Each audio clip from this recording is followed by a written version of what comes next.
Nagsagawa ng earthquake drill ang paaralan ng Daniel Fajardo Elementary School kanina.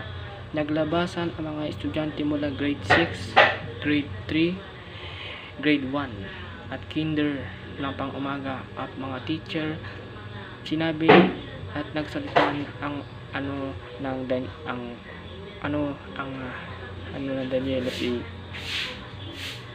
ang teacher ng Daniel na si Sir Maglaya o Sir Lorenzo Maglaya Jr. Sinabi niya na kaya daw isinagawa ang earthquake drill para makapaghanda sa inaasahang the big one.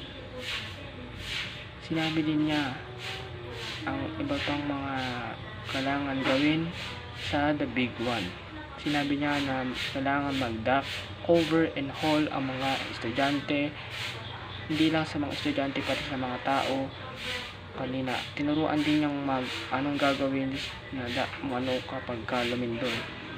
Kailangan mag-duck, cover, and hold ang mga ang mga ilang tauhan ng paaralan ng Daniel Fajardo.